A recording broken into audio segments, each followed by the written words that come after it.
Muy buenas tardes, estamos dando inicio a un nuevo programa de Voces Sin Fronteras. Bienvenido, Denis, a esta edición. Tú ya nos presentarás a nuestro invitado, que lo tenemos por segunda vez aquí y que es un honor tenerlo una vez más. Claro, Bruno, pues vamos a dar la bienvenida a uno de los periodistas mexicanos más prominentes, el doctor de Sociología y Política y también el director editorial del Mexican Law Review, es nuestro querido invitado John Ackerman. Pues bienvenidos de nuevo al programa. Muchas gracias, estimados Bruno, Denis, un honor y un gusto conversar con ustedes en esta transmisión internacional para concientizar los pueblos del mundo a favor del cambio social. Es un gusto, un honor estar con ustedes. Gracias, John. John, mira, recordaba que en la entrevista anterior, cuando conversábamos acerca de AMLO como un ajedrecista, mientras que a la vez tú definías muy bien y muy acertadamente, a mi parecer, a Trump como un jugador de póker. Dado el triunfo de Biden, ¿cuáles serán, a tu parecer, las próximas jugadas de López Obrador en el tablero de las relaciones internacionales? ¿Qué jugadas podemos esperar de Trump, ya con pocas cartas, ¿no es cierto?, para jugar su partida? Y me parece que la fecha clave será el voto de la sesión del colegio electoral que va a tener el 14 de diciembre. ¿Cómo se van a mover ambos? Sí, mira, en primer lugar, pues esto yo creo que puede extenderse más allá del 14 de diciembre en los Estados Unidos. Publiqué un par de artículos recientemente en La Jornada en México, analizando el escenario político en los Estados Unidos. La calificación definitiva de la elección, el pronunciamiento del ganador de manera formal, no ocurrirá hasta la primera semana de enero. Una vez que se instala el nuevo Congreso, a partir de enero, será el 5 o 6 de enero de 2021, se hace una sesión conjunta del Congreso, del Senado, junto con la Cámara de Diputados, y esa sesión la preside el actual vicepresidente de la República, Mike Pence, y él tiene la responsabilidad, de acuerdo con la Constitución de los Estados Unidos, de cantar, ¿no?, de anunciar los votos electorales para cada uno de los estados que hayan sido, como tienes razón, hayan sido emitidos el 14 de diciembre, pero esos votos son emitidos el 14 de diciembre, pero no son validados hasta esta sesión del Congreso conjunto de los Estados Unidos. El vicepresidente, como funcionario que preside esa sesión, tiene dentro de sus facultades constitucionales de cuestionar, ¿no?, la validez de algunas de esas votaciones de estados claves, por ejemplo. Si hay dudas razonadas con respecto a la pulcritud del conteo, con respecto al proceso de selección de los electores en algunos estados, el vicepresidente podría simplemente, ahora sí, como decimos en México, por sus pistolas, decir, pues no voy a contar los electores de Pennsylvania, o de Georgia, o de Nevada, o de Arizona, porque hay una nube de incertidumbre sobre el proceso electoral. Entonces, como no hay certeza, no van a contar para el presidente de la República, y desechamos eso y avanzamos. De esta manera, el vicepresidente Mike Pence tiene en sus manos la posibilidad de darle el triunfo a Trump, no solamente a anular la victoria de Biden, sino literalmente entregarle la presidencia a Trump. La votación final en esa sesión, avalando el conteo realizado, total o parcial, es una votación que se hace nominalmente por estados de la República estadounidense.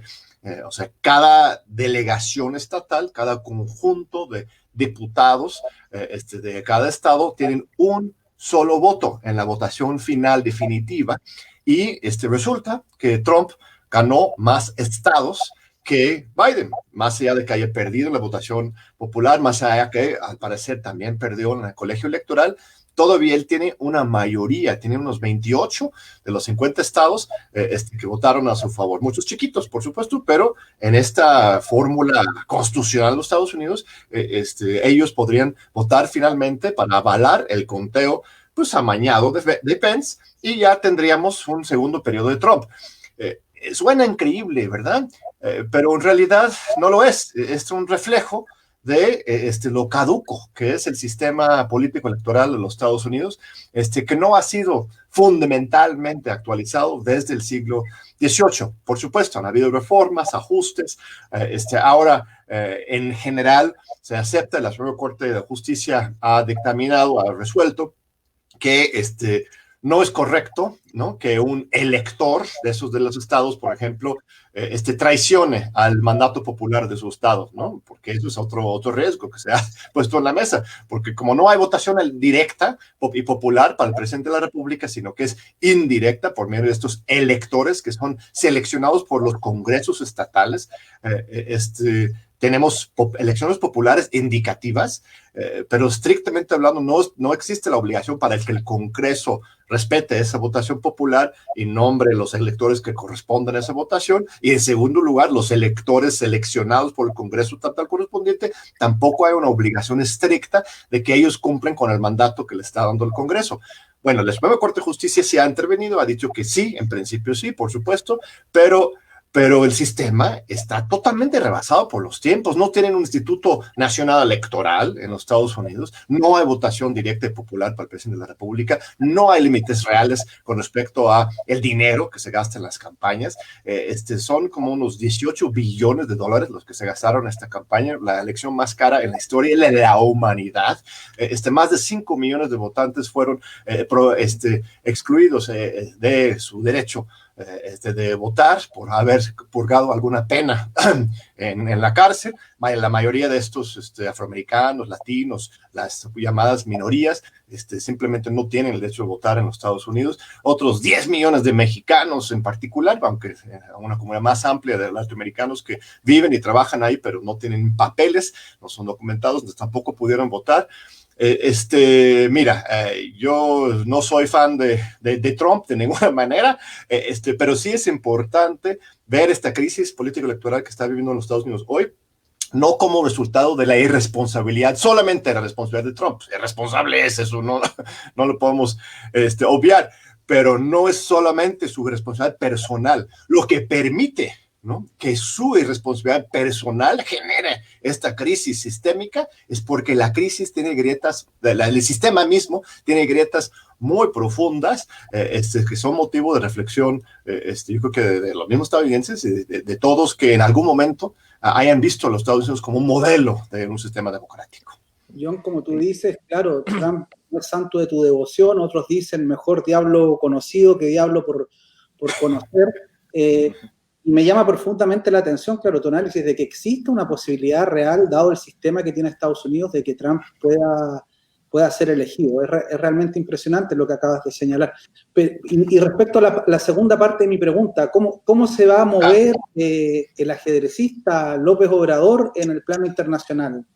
Veremos, mira, hay muchas gentes, bueno, una determinación muy importante del observador en esta coyuntura ha sido no mandar un tweet, ¿no?, celebrando la victoria de Biden, como lo han hecho pues una gran cantidad de líderes mundiales, sino reservarse de manera prudente, esperando que las instituciones públicas, electorales y legales de los Estados Unidos sean los que determinen quién es realmente el presidente electo, y en ese momento, pues sí, felicitar al presidente electo, pero no irse con la finta, siguiendo a los medios que ya están anunciando un presidente electo, o los otros líderes del mundo que anuncian también su presidente electo, que es en realidad el estilo de los Estados Unidos como ellos intervienen en el mundo.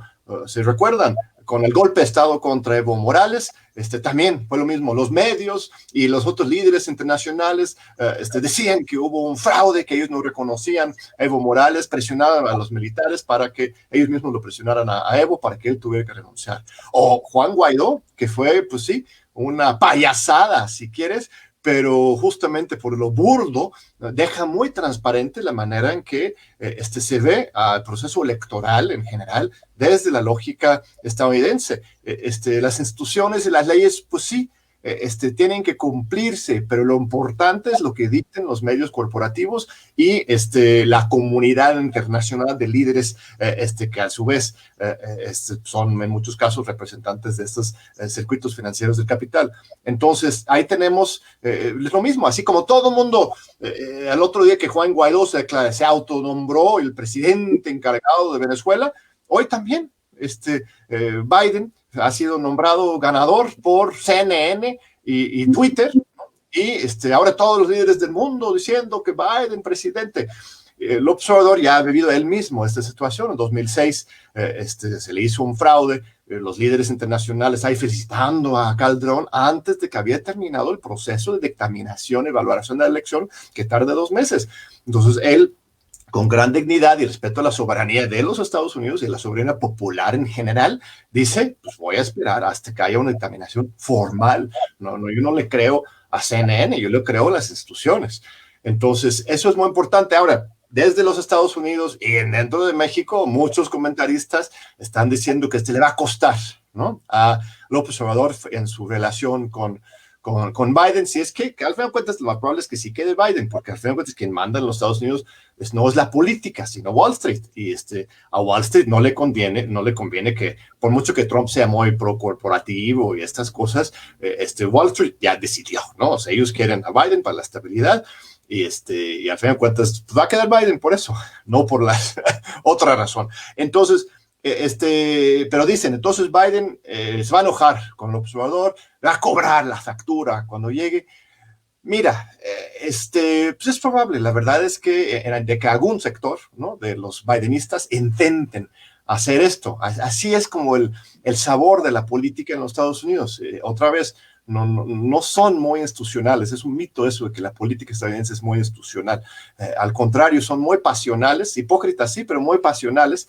Y sí, seguramente un sector del equipo de Biden va a querer así como ponerse muy digno frente al observador durante las primeras semanas. Pero al final de cuentas, eso no importa. El observador tiene perfectamente claro que los Estados Unidos no tiene amigos, ¿no? Tienen socios, tienen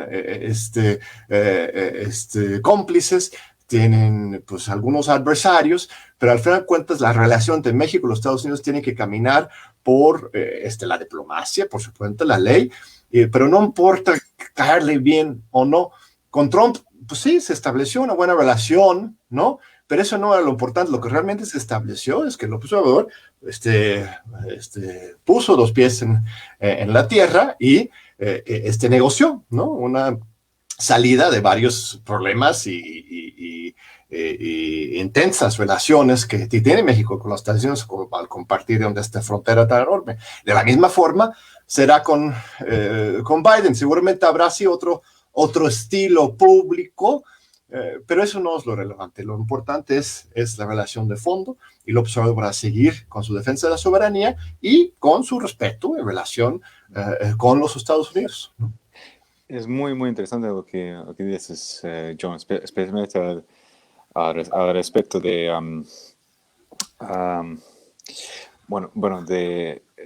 también de qué esperar de la presidencia de Biden, si asumimos que será el presidente. Pero también ha sido muy, muy interesante ver cómo la oposición mexicana ha tratado constantemente de retratar a AMLO como el Trump de México, o sugerir que AMLO actúa en una manera sumisa ante Trump durante las reuniones o durante las negociaciones. Pues intentarán alienarse más entonces con el gobierno de Estados Unidos y en contra de AMLO, pues intentar hacer esta división entre los dos países. Pero entre los dos administraciones. Sí, son dos narrativas, ¿no?, que buscan generar la oposición en México, ¿no? Uno es esa comparación de Trump y López Obrador. Los dos son populistas, supuestamente, de derecha y de izquierda, pero son lo mismo de antidemocráticos, autoritarios. Y la otra narrativa es que López Obrador se ha subsumido, ¿no?, a los dictados de Trump, y con López Obrador haya una pérdida de soberanía. Las dos tesis son totalmente de cabeza, ¿no? O sea, lo que podría ser en algún momento desde un punto de vista de análisis político externo similar entre Trump y López Obrador, es su interés en la esfera política, ¿no? Durante muchas décadas, la política se ha convertido en un agente administrador de los intereses económicos, nacionales y internacionales. Y esto se ha llamado, ¿no?, la buena política del consenso, la política del centro, de la socialdemocracia o de la derecha responsable, que la política se ha subsumido a la esfera económica. Y Trump y el observador, pues los dos defienden la esfera y ejercen, ¿no?, el liderazgo político como tal. Pero esto no los hace, y en muchos momentos hasta se ponen más allá y por lo menos separados de los poderes económicos. Suena paradójico hablar en ese sentido de Trump, porque pues, él es un gran empresario, promueve los intereses de la gran empresa, las transnacionales, por supuesto, no es otra vez justificar ni legitimar a su enfoque, pero al final de cuentas, pues lo ven, es profundamente irresponsable desde el punto de vista de Wall Street y los que quieren siempre una estabilidad, ¿no? López Obrador defiende la buena política, Trump la mala política, pero al final de cuentas es política, ¿no? Entonces, en ese sentido, pues podría haber algún enlace histórico entre los dos, porque los dos son símbolos de el agotamiento del viejo sistema, pero pues nada que ver. En realidad, López Obrador es un demócrata profundamente comprometido con las libertades democráticas, con la justicia social, con los pobres, con la igualdad de género, con la autonomía del Poder Judicial, la libertad de expresión, desde luego, es uno de sus ejes centrales, las elecciones no fraudulentas. Es un convencido demócrata y su estilo de liderazgo tiene gran liderazgo, fuerza moral, pero en realidad no es un liderazgo típicamente populista, no grita, ni insulta, ni divide. Realmente su discurso mañanero todos los días es de conciliación, de unidad y a favor de los pobres. Ahora, su visita a Washington y la relación concreta entre López Obrador y Trump ha sido fascinante. La verdad es que desde el primer día en que López Obrador gana, en el 1 de julio de 2018, la derecha liberal, neoliberal de México, en los Estados Unidos, los hawks de los Estados Unidos, estaban salivando a la boca, estaban desesperados, queriendo un conflicto, un choque de trenes entre Trump y López Obrador. Querían que estos dos actores se enmolaran en un conflicto estéril. Y Trump, pues sí, puso su parte, siempre ha puesto sus provocaciones, sus tweets, etcétera, pero López Obrador desde el primer día, y eso ya lo hablamos en el programa anterior, pues sí, ha sido un gran estratega, no ha caído en esa provocación, sino siempre le ha apostado de manera muy pragmática a generar acuerdos que benefician a México en primer lugar, pero que no necesariamente perjudican a los Estados Unidos. Esta visita a la Casa Blanca fue increíble, porque todo el mundo apostaba que fuera un fracaso, que el Trump iba a humillar a López Obrador, y eso también ya lo hablamos, pero en realidad López Obrador, pues como un torero, ¿no? Literalmente como un torero maestro de los grandes, aunque no apoyamos la taromaquia por su agresión a los animales, a los toros, pero el símbolo es muy bonito, porque es lo que hizo, o sea, logró domar la situación, evitar el conflicto y salir como un vencedor defendiendo a la soberanía de México en muchos ámbitos. Bueno, podemos ir sector por sector, pero es absolutamente falso que López Obrador esté sacrificando la soberanía nacional frente a Trump, sino todo lo contrario. Estamos por la primera vez en décadas recuperando una política exterior soberana, una política de seguridad pública soberana, una política de seguridad económico soberano, sin pelearse, claro, con los Estados Unidos, pero sí hay avances muy concretos.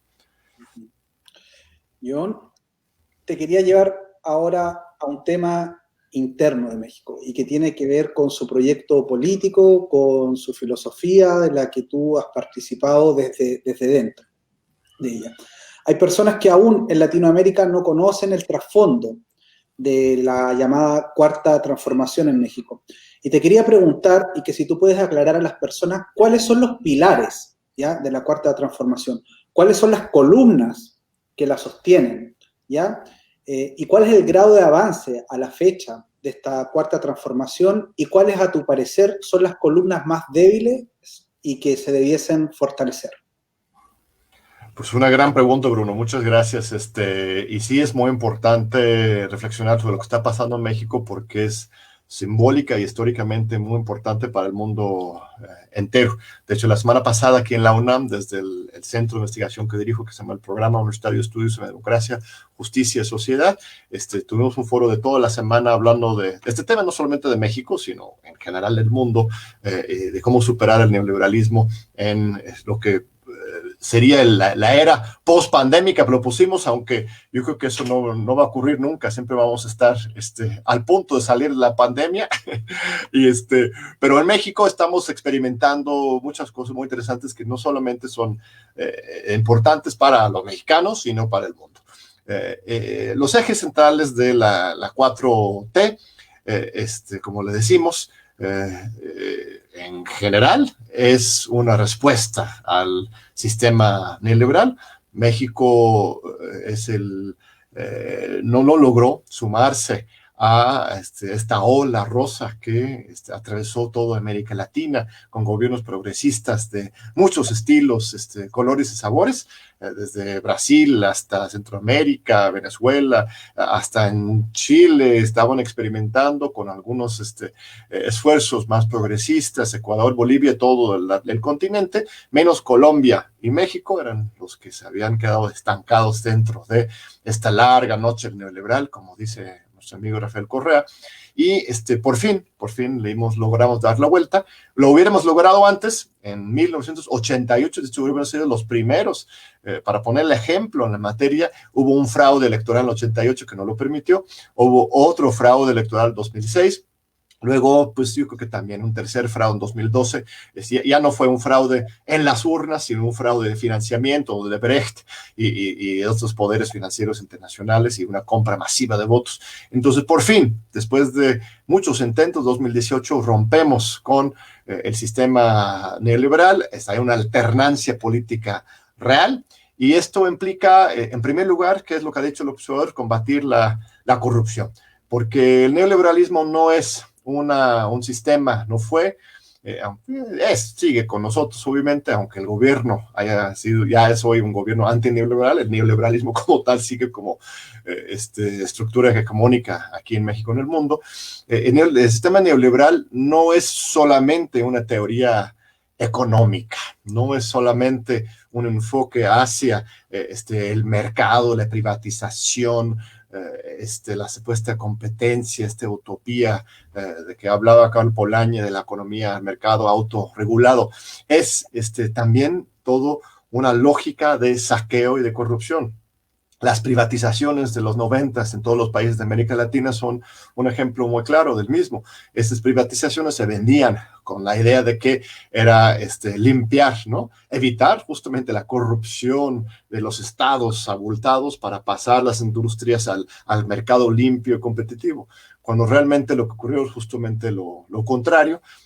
Se entregaron estas empresas a grandes familias de ricos y los procesos privatizadores fueron procesos profundamente corruptos que enriquecían a una pequeña oligarquía, y luego ya desde ese poder económico ya fortalecido se va corrompiendo más y más y más al Estado con contratos amañados, con acuerdos en lo oscurito, con más deuda pública, justo lo contrario de la supuesta austeridad neoliberal, más deuda pública, compra de votos, corrupción desde abajo hasta arriba en todo el sistema político. Entonces, lo que dice el observador es que su gobierno llega a separar lo público de lo privado, ¿no? De manera similar, él dice, a como Benito Juárez, el benemérito de las Américas, el gran presidente mexicano del siglo XIX, Benito Juárez logró separar el Estado y la Iglesia, ¿no? Hoy el observador quiere repetir este esfuerzo, separando lo público de lo privado, el gobierno de los grandes empresarios. Y esto no implica una guerra en contra de propiedad privada ni del sector privado, sino simplemente de que cada quien tenga su esfera propia.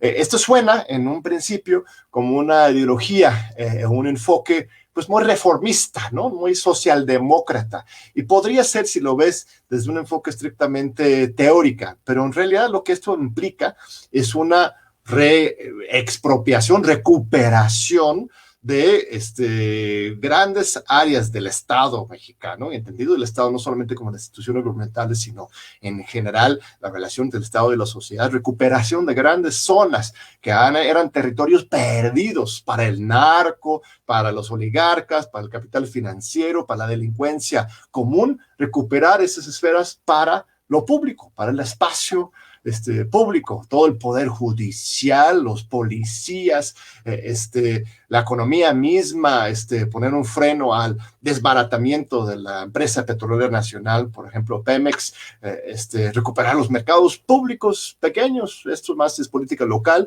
pero pues frenar no de manera agresiva, sino simplemente aplicando la ley, la walmartización, por ejemplo, de México, mantener nuestras tradiciones de mercados locales, o sea, todo esto de defender lo público en México es muy profundo y revolucionario. Y esto es porque nuestra constitución es una constitución revolucionaria.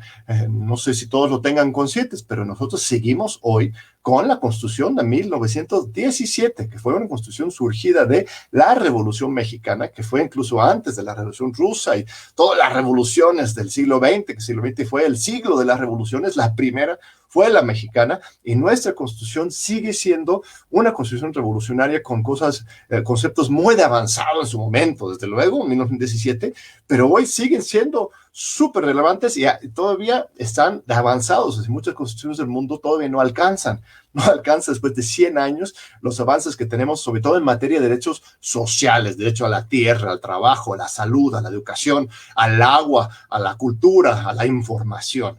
Entonces, recuperar ese espíritu revolucionario de la Constitución mexicana a partir de una separación de lo público y lo privado implica una guerra frontal al sistema neoliberal y si se logra, hasta apenas tenemos 2 años, parece que han pasado siglos, pero nada más dan 2 años y sí hay avances muy concretos, aunque pues obviamente hay frustraciones, ¿no? La gente quiere más y eso está bien, que el pueblo exija y que el observador mismo reconozca que falta mucho más por hacer. Y John, hablando ahora a la oposición al Cuarta Transformación, pues hemos observado el fracaso de esa nueva coalición anti-AMLO, Frena, en la calle, y también el fracaso de las protestas de los activistas los fifís, como se llaman, en contra del manejo en contra del manejo de la pandemia de COVID-19. Y es evidente que el viejo régimen neoliberal reconoce su debilidad en su división y por eso también estamos observando el nuevo intento de su unificación electoral para las próximas elecciones estatales del año 2021. A mí me parece como un acto de desesperación por su parte. ¿Cree que esta es un potente amenaza para este proyecto político de 4? Hay una escalada muy fuerte en contra del gobierno, sobre todo desde algunos medios de comunicación, el llamado los medios corporativos, ¿no? El corporate media, que pues dominan la mayor parte del espectro mediático en México. Desde el primer día le han estado inventando noticias falsas, golpeando, queriendo generar caos y histeria contra el gobierno. La contraparte han sido movilizaciones callejeras, ¿no? Como las de Gilberto Lozano y Frena, que como bien señalas, pues acaso rotundamente quisieron ocuparon una parte del Zócalo con tiendas de campaña, pero muy rápidamente resultó claro que pues ellos mismos no dormían en esas casas de campaña porque justamente están acostumbrados a las comodidades, dormían en los hoteles y en el día hacían sus shows en la casa de campaña, pagaban en muchos casos a migrantes centroamericanos que iban pasando por Centroamérica, que pues, estaban con mucha necesidad, para que ellos pudieran dormir ahí en esas casas de campaña, para que diera la impresión de que había mucha gente protestando contra el gobierno, pero por fin, domingo pasado ya retiraron su campamento y fue claro el fracaso de la parte pues en la capa así real de esta estrategia. Sigue la andanada en los medios, sigue la andanada en las redes sociales, ¿no? Twitter en particular se ha envenenado terriblemente, evidentemente con un costoso campaña de golpeteo y desde esta estrategia del golpe blando, de lo cual hablaría Gene Sharp. El mismo Gilberto Lozano cita a Sharp en no todos, pero una gran parte de sus conferencias. En la esfera política, la posición también está deshecha. Hay elecciones intermedias en 2021 y no logran intermedias para el Congreso y 15 gobernadores y muchos legisladores locales, y la oposición no logra ponerse de acuerdo. El PRI, el viejo PRI, se está aliando en algunos estados con el PRD, que era la izquierda anterior, que luego se volvió Socialdemocracia y luego se vendió al PRI mismo en el gobierno. El PAN mismo se dividió entre los calderonistas, el expresidente, y los más puros, no sé qué sería su pureza, pero los más estrictamente panistas, y ahora se están justamente negociando reconfiguraciones entre esa oposición.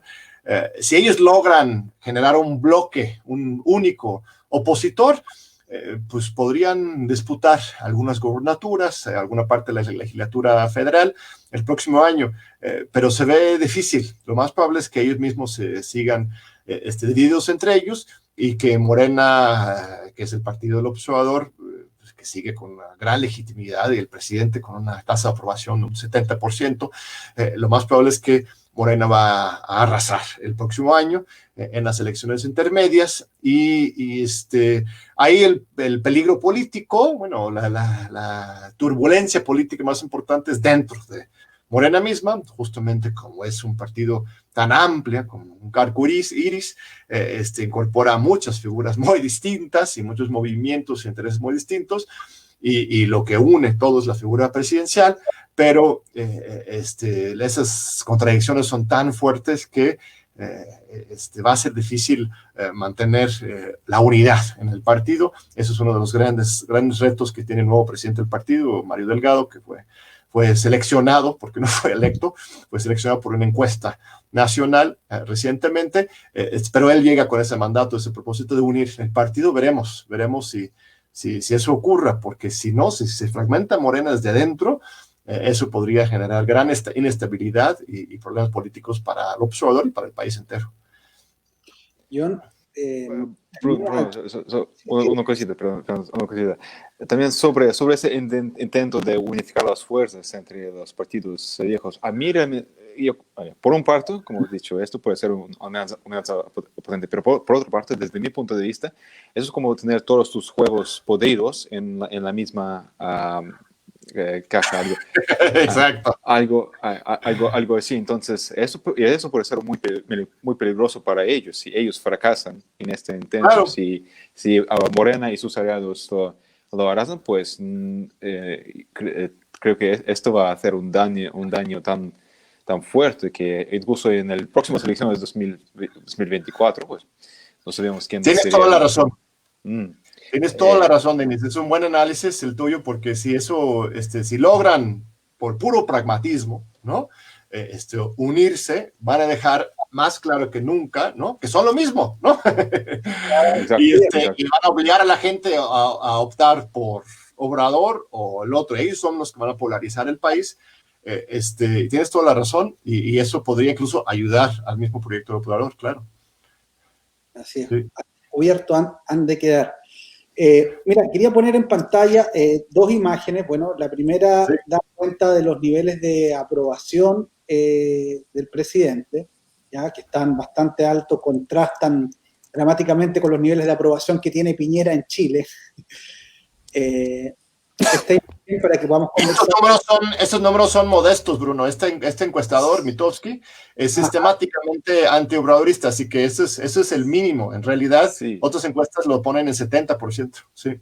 Mucho más alto. Pues yo seleccioné este gráfico porque justamente por esa razón, porque a mí realmente me gusta más analizar las encuestas de los medios privados para entender más, pues. Claro, por supuesto, y haces bien para que no exagerar. Es por lo menos ese número, 58%. Sí. Perdón, Bruno, te interrumpí. Sí. Johnny, bueno, esto contrasta dramáticamente con el hecho de todas las campañas en contra que se ejecutan del presidente AMLO. O sea, le vemos una aprobación gigante, pero siguen tratando de hacer zancadillas, ¿no es cierto?, una tras otra, y nos preocupan las provenientes especialmente de la oligarquía mexicana, y en este caso me refiero a la campaña México Sí, dirigida por el jefe de Copramex, sí, Gustavo de Hoyos Walter, entre otras personas. Y es perturbador el logo de la campaña, que es muy parecido al logo que se ocupó la campaña de Pinochet para el referéndum de 1988. Lo vamos a poner aquí en pantalla también para poder compartirlo con la audiencia. Y a ver si nos puedes contar un poco más de qué consiste esta campaña de la oligarquía mexicana. ¿Qué es lo que buscan? Es un excelente punto, estimado Bruno. Y sí había visto esa referencia y qué bueno que lo pones ahí directamente. Y eso es el trasfondo. Yo creo que no se tiene que hacer demasiados rodeos para entender lo que está pasando. Justamente son los pinochetistas mexicanos los que están asustados por el avance de la Cuarta Transformación, por el fin de sus privilegios, porque el sector privado en México, durante la época neoliberal, no acumuló sus riquezas con base a el talento, el esfuerzo, la innovación.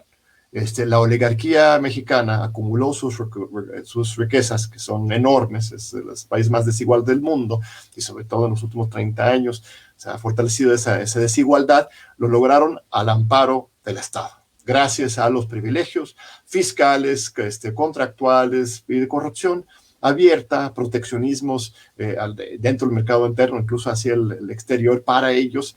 Entonces, todo su fuerza económica se depende de el papá gobierno, ¿no? Ellos no están a favor del mercado privado, ellos extrañan a ogro filantrópico que se han llamado al viejo estado neoliberal priista en México. Y ahora que con López Obrador se les está, ahora sí, como pajaritos sacando del nido, ¿no? Para que vuelan ellos solitos, pues no saben qué hacer, ¿no? Nunca crecieron alas, no saben volar solitos en el mercado, no saben competir. Y están reaccionando con un enojo y un resentimiento muy fuerte. Pero lo hermoso es que pues el pueblo mexicano está acostumbrado a estas estrategias mediáticas de golpeteo. Por eso mismo, eso es lo que explica la llegada de López Obrador en 2018. Hoy hay ataques muy brutales y fuertes en su contra, pero esto no es nuevo. Desde hace décadas, López Obrador ha sido un objeto de escarnio, de burla, de agresiones de los medios y de los oligarcas, y quieren acabar con él. Después de cada campaña, 2006, 2012, ya lo daban por muerto políticamente, y él siempre ha resurgido. Ya quisieron incluso meterlo en la cárcel. O sea, esto de lo de Dilma, lo de Lula, lo de Cristina Fernández, lo de Rafael, Evo, lawfare, ya lo hicieron desde antes. Intentaron hacerlo desde antes, en 2004, 2005, cuando era él jefe de gobierno de la Ciudad de México, y marchas multitudinarias de millones de personas detuvieron ese intento de ponerlo en la cárcel. Entonces, ya viene, como decimos en México, pues curado en salud, ¿no? Frente a estas estrategias. De repente da la impresión hasta de ser sobreconfiado López Obrador, porque está muy seguro, justamente por esta larga lucha. O sea, quizás hubiera llegado a la primera en 2006, sería más difícil responder o saber por dónde vienen las agresiones, pero como tuvo estos 12 años de aprendizaje y ahora tiene un enorme poder, no, insisto que no es el poder, la gente dice que el poder está en otro lado, pero tenía el poder sobre la cosa pública, por lo menos, el gobierno, mucho más poder que tenía antes. Estamos en condiciones inmejorables comparado con antes. Antes era un líder social. Lo máximo que podía hacer, que era mucho, pues era convocar a marchas masivas y respondían millones de personas. Eso era una fuerza. Pero ahora que él tiene el poder del Estado, en realidad estas campañas de México sí, además cada mes, literalmente, mes, 2 meses, inventan un nuevo término. México sí, yo no creo que dure más que un par de meses más. Al principio de 2021 van a inventar un nuevo logotipo, un nuevo expresioncita, un nuevo hashtag para articular la oposición, pero en realidad cada uno de esos esfuerzos han ido cayendo por su propio peso y la elección del año que entra va a ser fundamental. Eso va a ser un termómetro muy central, ¿no? Si hay un referéndum en contra o a favor de la continuidad del proyecto del presidente. Y John, antes de llegar al fin de nuestra entrevista, yo también quería, sobre el último punto, pues, ¿cómo también podemos explicar este cambio radical en la imagen pública del presidente de los últimos 5 o 6 meses? Porque, por ejemplo, en la infográfica que mostró Bruno, claro, veamos que hasta que los medios más conservadores reconocen que el presidente ¿cómo se dice? Ha recuperado su imagen positiva y en una manera muy eficiente también, pues en el medio del linchamiento mediático, las campañas mediáticas, pues todo lo que dices, pues que cada mes inventan nuevas cosas, todo esto, pues el factor clave, ¿cuál es en la recuperación? Sí, es muy buen punto, y eso es lo que nos tienen más enojados, porque en todos los sexenios anteriores hay una curva natural, ¿no? Un presidente entra, tiene su luna de miel, ¿no? Una alta aprobación, en algunos casos más altas que otros, en este estuvo muy alta la del observador, y con el desgaste, ¿no? del tiempo, del ejercicio del poder, siempre es desgastante, se va bajando, ¿no? Lentamente la popularidad. Y esto estaba ocurriendo, ¿no? Porque el observador empezó en un nivel muy alto, 75%, y pues con el tiempo se iba bajando poquito, y ya con la llegada del COVID, hubo un bajón inicial, natural, no tanto por él, sino porque todos estábamos pues, deprimidos, tristes, desesperados, y no sabíamos ni dónde ver, ¿no? Entonces, eso lanzó ahí la oposición, se lanzó la oposición como perros de ataque. Ahora es cuando ya vamos a acabar con este gobierno. Algo similar ocurrió con Peña Nieto, eso sí, en realidad ocurrió al segundo año, en la mitad del segundo año de gobierno, cayó un picado en la legitimidad de Peña Nieto y ya nunca recuperó. Fue el knockout, y eso es lo que querían hacer con el observador, e incluso copiando muchas de nuestras mismas consignas y prácticas y discursos que usábamos desde la oposición de la izquierda. Ellos ya de la oposición de derecha querían ya darle knockout al observador, pero no lo lograron. Como bien muestra esa gráfica, hubo un repunte en estos últimos meses en pleno COVID.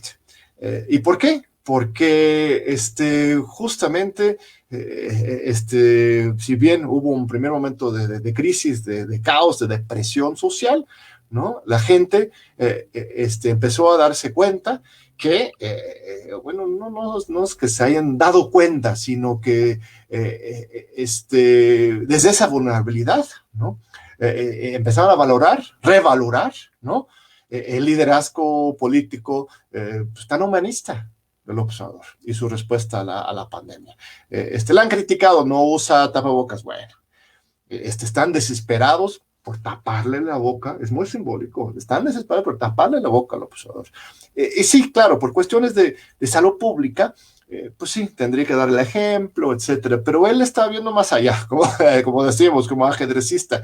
En realidad, y además prácticamente es cierto, los mexicanos usan mucho la tapaboca, no hemos visto estadísticas, pero yo creo que más que en otros países, son muy disciplinados, muy ordenados.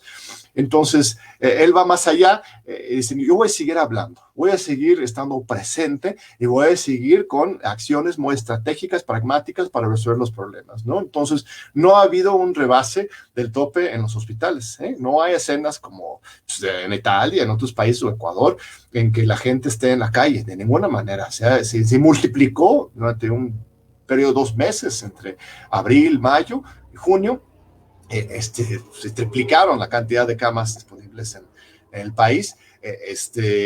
Ya se contrataron miles de nuevos médicos, aumentaron los salarios a los doctores, se recortó el gasto público de exceso en la burocracia y se invirtió todo en las becas y los apoyos para los más vulnerables. No tenemos en México suficiente recurso para un ingreso ciudadano universal, pero estamos pues, en una estrategia similar, paralela, de becas y apoyos sociales para estudiantes, para tercera edad, para discapacitados, para indígenas, para los campesinos y para todos los vulnerables del país.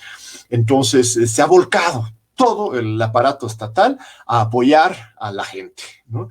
Y la gente lo está viendo, lo está sintiendo. Obviamente la crisis del COVID no la hemos superado, ni en Chile, ni en Ucrania, ni en México, ni en el mundo. Es una pandemia global, pero con lo poquito que tenemos del Estado mexicano, que es mucho, ¿no? En realidad no es un Estado colapsado, es un Estado fuerte relativamente, se le ha puesto todo para la gente, y la gente lo ve, lo siente, tanto en términos del discurso como en términos de la práctica. Si están recibiendo sus apoyos del gobierno y del observador, entonces esto yo creo que ya está beneficiando la confianza en el presidente, no de manera populista, así como de utilizar la pandemia para pelear, sino simplemente responder de manera humanista a esta crisis.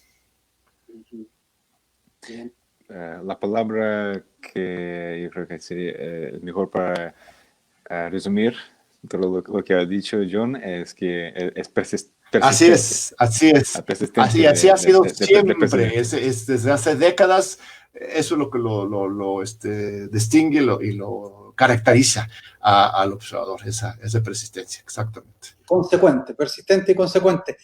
John, bueno, hemos sabido un tema que es particular tuyo, que no tiene que ver con México en general, y que tiene que ver con el fin de un programa que realizabas en la televisión pública, junto, claro, a Sabrina Berman, y que no terminó de la mejor forma, terminó con una serie de acusaciones de las que no hay prueba alguna, como hemos podido ver hasta la fecha. Y te quería preguntar a ti, ¿cómo evalúas tú? ¿Evalúas un pronto regreso de tu parte a la mexicana? ¿Y qué hay detrás de todo de este linchamiento? ¿Un linchamiento? Sí, muchas gracias, Bruno. Sí, no quisiera hablar demasiado sobre el caso concreto, yo lo quiero dejar en el pasado. Se acabó ese programa porque no hubo una buena relación entre nosotros. Las acusaciones de machismo son absurdos. En realidad, cualquiera puede ver la historia del programa, está bien documentado. Hay un artículo muy bueno de Polemón, medio alternativo en México, que creo que resume muy bien la cuestión. Yo también puse un hilo en Twitter, un post en Facebook que se había pasado para cualquiera que quiera saber mi versión de los hechos. Lo importante, como bien señalas, Bruno, es hacia el futuro. Sí, hay un compromiso de parte del Canal 11 de hacer un nuevo programa conmigo el próximo año.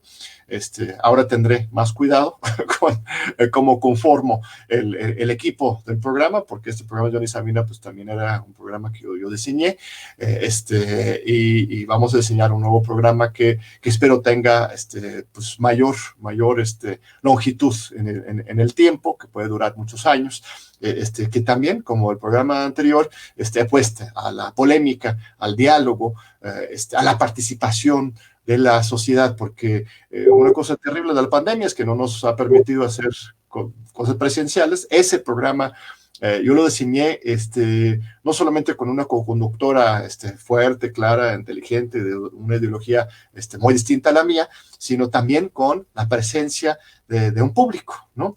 Al estilo del talk show gringo, quizás, si quieres, ¿no? Pero en realidad la comparación que yo hacía en la mente era con el Parlamento inglés. Sabes que en el Parlamento inglés el primer ministro, ¿no? El jefe del Estado inglés tiene que sentarse en medio y no están en una tribuna arriba, sino está abajo, rodeado por los parlamentarios que hasta le gritan, le interpelan, se burlan de él. O sea, es un debate muy jocoso y intenso, ¿no? En que el poder es escenografiado como parte de esa discusión pública. Y eso era un poco mi intención, ¿no? Desde la televisión, los locutores están acostumbrados a pontificar, ¿no? A dictar, a debatir, pero siempre arriba hacia abajo. Y lo que nosotros queríamos con ese programa era meter a los jóvenes, sobre todo en universidades públicas, para que ellos mismos interpelaran, preguntaran y debatieran con el invitado. Y lo logramos, fue muy exitoso ese programa. Con la pandemia, pues ya no pudimos tener público, y en general esta pandemia ha ido ocurriendo este tipo de cosas, ¿no? Los dificultades profesionales o incluso personales que antes de la pandemia se dibujaban, ¿no? En el mar de las actividades de cada quien, se concentran y se agravan, y hay muchas cosas, ¿no? Hasta relaciones personales, no mías, sino de amigos que a partir de la pandemia, pues ya como que decidieron, por ejemplo, los divorcios, ¿no? O compañeros de trabajo que se han separado, como que este momento de la reflexión, ¿no? También yo creo que es algo positivo, al final de cuentas, ¿no? Que cada cosa va cayendo por su peso, como dice el presidente López Obrador. Es hora de definiciones, ¿no? Y esto no implica nada más que pues, de honestidad, de franqueza con lo que opinamos, lo que estamos haciendo. Y desde luego, me han hecho una invitación de Canal 11 de seguir con un nuevo programa el próximo año, y pues acepto con mucho gusto su invitación. Seguimos también con el programa semanal los domingos en televisión de la UNAM, que es una televisión abierta nacional. Hace una semana tuvimos a un intelectual chileno muy importante, Sergio Grez, está hablando sobre el nuevo constituyente de Chile, y tuvimos recientemente a Jeremy Corbyn, ¿no? También desde Londres, hace un mes. Entonces, les invito al público también a seguir ese programa, y pues les agradezco muchísimo. Lo último es el tema del feminismo. Yo soy absolutamente feminista, en mi práctica, en mi escritura, en mi vida personal. Mi esposa es una figura pública muy importante, nuestras hijas son muy liberadas, en mi práctica profesional también, con mis colegas, soy absolutamente feminista. Aquí tenemos una utilización de esa causa muy digna, para intentar desacreditarme. Lo bueno es que pues los amigos y las amigas han salido a defender no solamente la causa mía, sino porque realmente esto hace daño a la verdadera causa feminista, estar utilizándola para fines políticos. Pero yo ya no quiero entrar en disputa, en discusión, sino avanzar. Y yo les agradezco muchísimo este tiempo, y les saludo a todo su auditorio muy, muy, muy importante. Gracias, John. Y eso una cosa final para finalizar, es muy, muy importante lo que mencionaste antes sobre el tema de Chile, porque justamente quería escuchar tus últimos pensamientos de cómo el proceso de Chile puede influir el proceso de transformación que estamos observando en México. No sé si se influye directamente en México, pero evidentemente es una inspiración general para los pueblos del mundo. Yo creo que el hecho de que en Chile, ¿no? la cuna, el origen del neoliberalismo mundial, y de manera muy particular en América Latina, esté abriendo una puerta hacia un futuro diferente, es muy emocionante, muy emocionante. Nos hace sentir en México que no estamos solos, porque llegando al observador, pues estábamos solos realmente en un mar de reacción.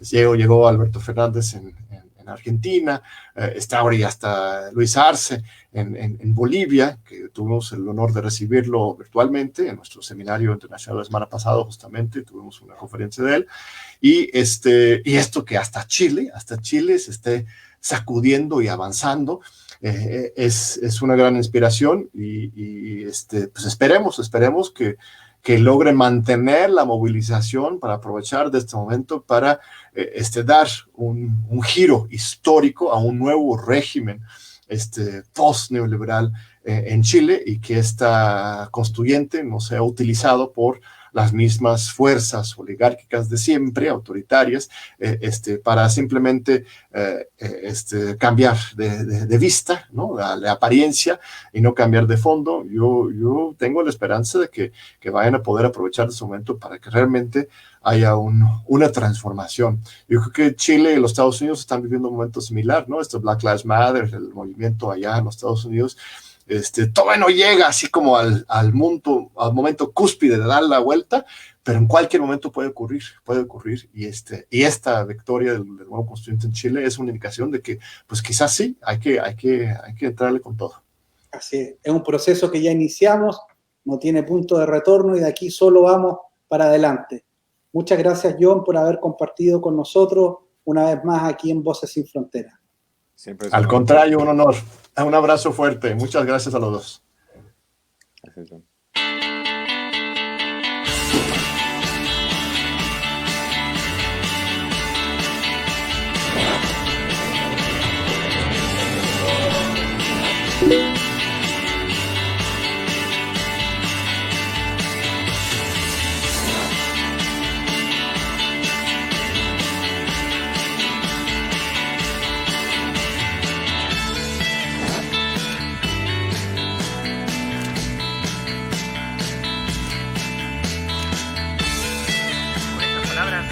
Gracias, Chileno, como todos los presidentes de la